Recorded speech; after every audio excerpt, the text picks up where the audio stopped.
welcome to another lesson. So today, there's a lot of great rhythm players that kind of embrace this style, both of the originators and the ones of today. So I thought I'd kind of mix them together and go over this kind of funk rock style and just kind of break down some of the things used back when and some of the things used today and kind of whoosh, bring them all together. If you got a wanting to learn how to solo a little bit better, there's a link down there that's going to help you out with the coveted 1-4-5 blues progression that'll kind of break down some fundamentals on how to solo over chord changes. So if you're new to the game or been playing a lot but it still doesn't make sense, click that link below, check it out. It is not on YouTube. And as for this lesson, let's zoom in for a closer look and learn some of these funk riffs. Alright, so in the start of the lesson, what I was doing is I'm basically taking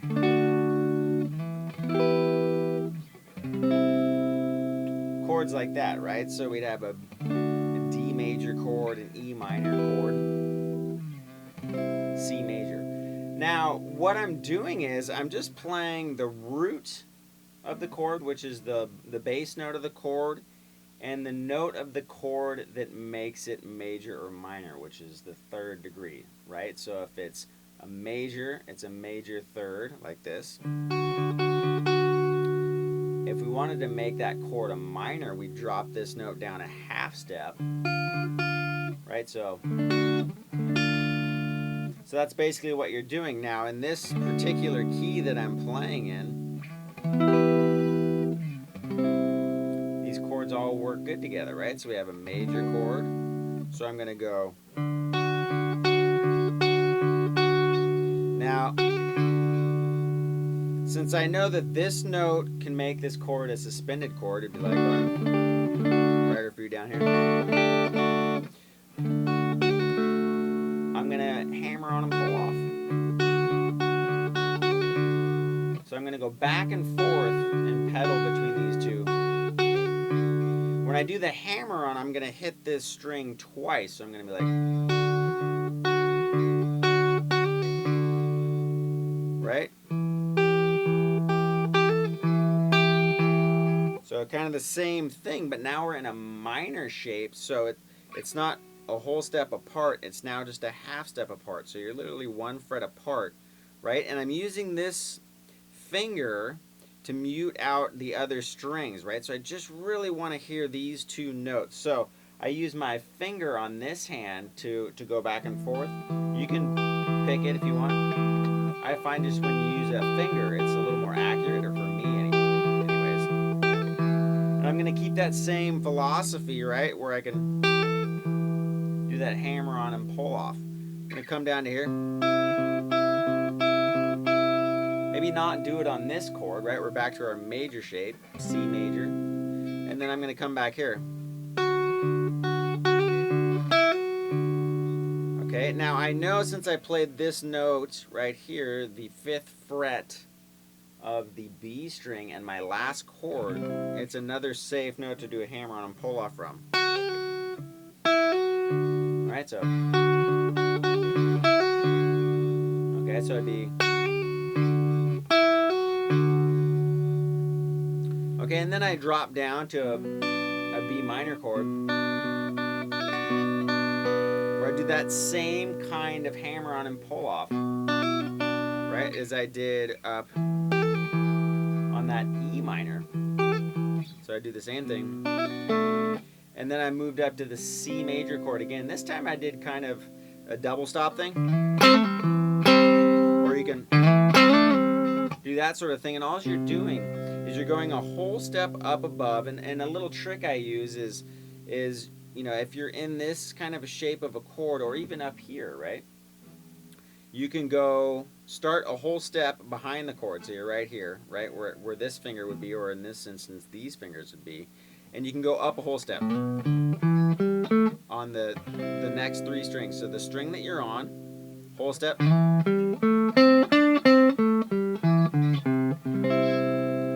right, I posted a bunch of lessons on this kind of a style on both channels, so check those out too. But it's just a little refresher if you haven't seen it. Where what I would do is slide up, maybe hit 2 strings together, the D and G, and then come in and hammer on the lower string and pull off, and then maybe back into it. So it'd be like,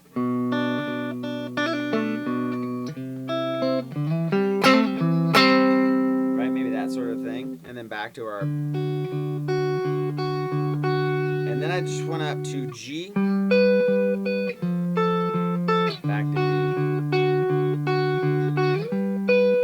maybe down to C.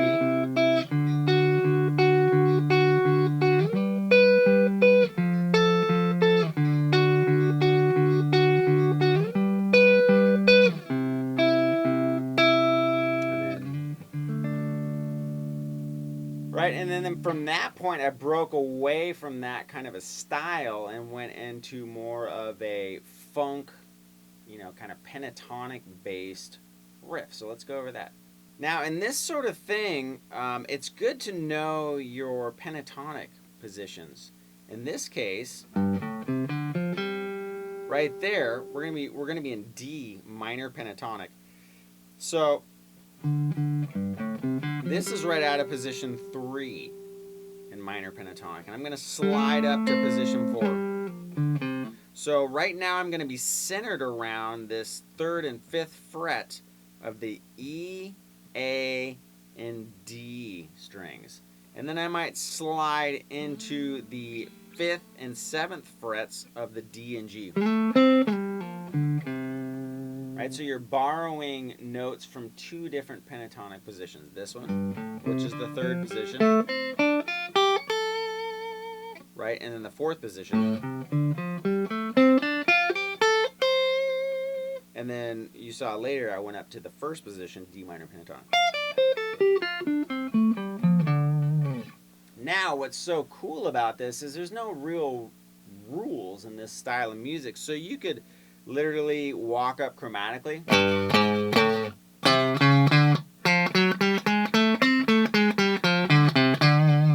right, and just fill in the gaps in between those 2 frets, right? Or you could stick it straight and just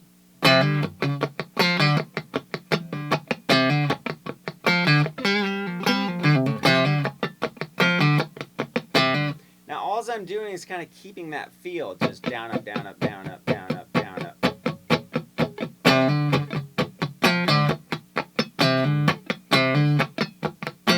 So that would be literally,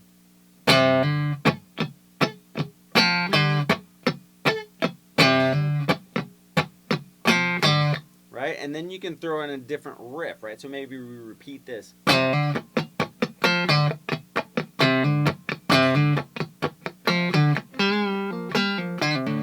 That would be, so I'm pulling, you can either do a whole step or a half step. That's a half step, right? Or a whole step. I kind of like the sound of that half step. And then, so. And then I'm going A, 5, 3, 5, E.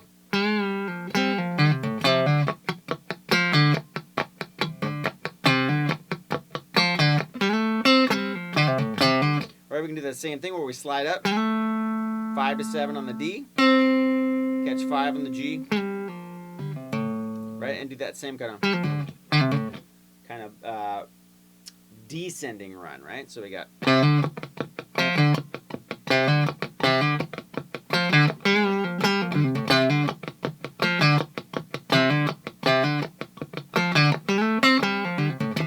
right?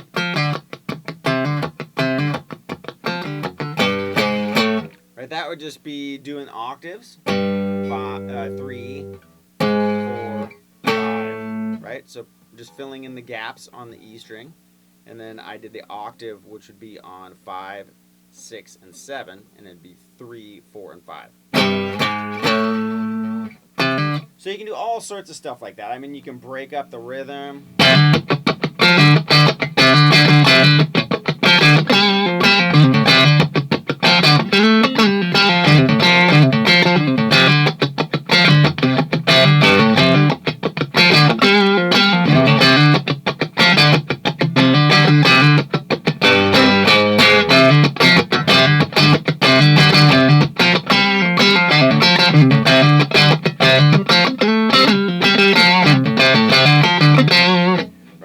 do tons and tons of different variations. Now, you know, if it's a song, obviously you don't want to like step all over the singer like that, right? The whole idea is to create a little space, kind of use the guitar as a percussive instrument and stab in some notes. You know, the bass player usually is holding down a good, you know, awesome bass groove, and you're just kind of like rhythmic support punching in maybe in between the holes that the vocals are creating, right? So from that point, you know, sometimes this type of music, the verses and stuff will be long, right, or whatever. It's almost kind of like a funk rap or whatever, and it keeps going. The guy's flowing, he's doing awesome, but you want to create a little something different, so you could come up to the first position.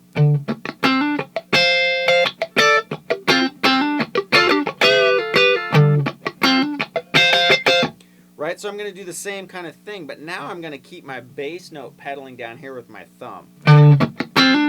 And then, you know, I might accent that going to the octave up here. Right, those are the two notes, so I'll pedal back and forth.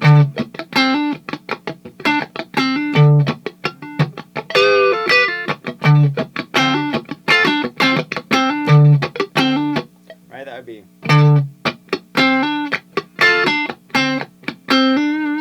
Again, slowly.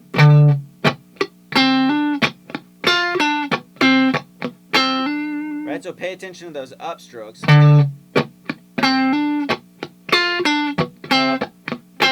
Right, so you could pedal off of something like that and be really simple, or you can break it up a little bit more, maybe do some higher strings. If you just borrow the notes right out of the pentatonic scale,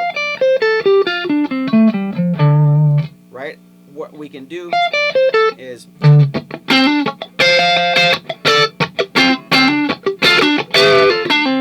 right, and then we'd go like grab these two notes right here, the 12th fret of the G and the B, and come back. Now if we want to break out of that, we could add a little more dissonance to it and maybe grab that. Love that sound. You're going to hear that a lot in this type of music. So where we'd be normally on 13 and 13 in the B and the E, now I'm going to go 12 B 13. All right, so we got really cool sounds. We got... Now something we could also do is break out of the pentatonic position just a little bit, right? We're just going to bend the ear a little bit. We're going to come right back into the position, but we're going to step out just for a second and maybe slide in on the 9th fret of the D and G into position 1. So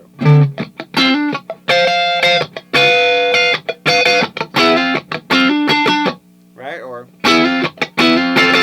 right, maybe do it twice.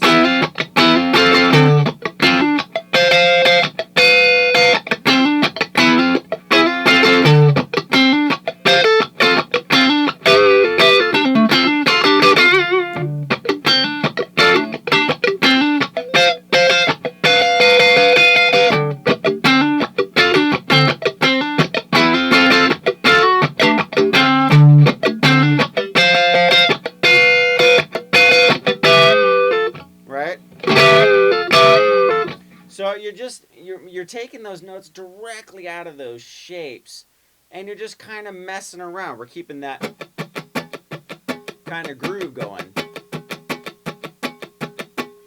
and literally just kind of stabbing in and creating space. You know, you don't want to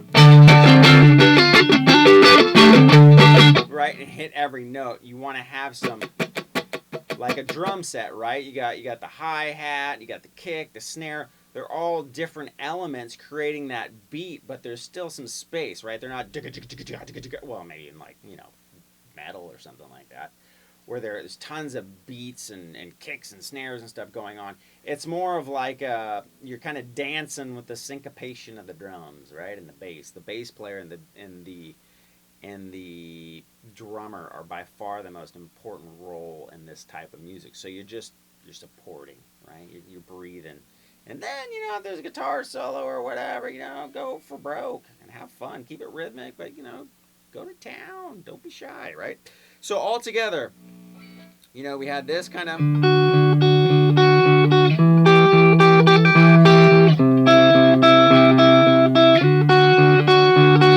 sort of thing where you're hitting the root and the third of the chord. That was one thing we went over. Coming down here, maybe like in the lower position.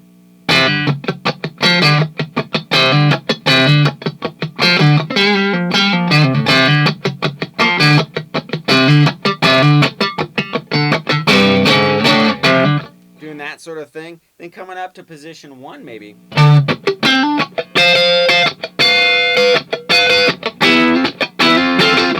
Sorry, my finger's stuck. But what you want to do there maybe is just break out of the position a little bit. Add some more dissonant sounds. Maybe hammer onto that major third here. Right? There's our major chord. There's our minor chord. Now that third's on the G string.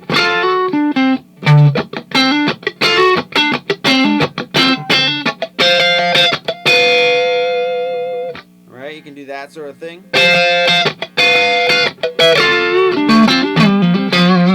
Right, that's breaking out going into the 5th position pentatonic, which is also awesome.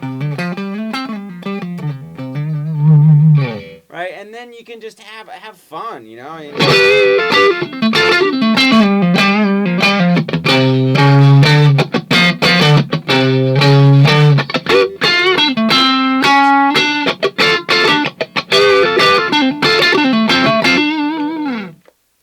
Have at it. Have fun. There's no rules in this style of music. You know, you pick kind of a chord progression, maybe a basic outline and a map, and then just throw in notes. Remember sliding in.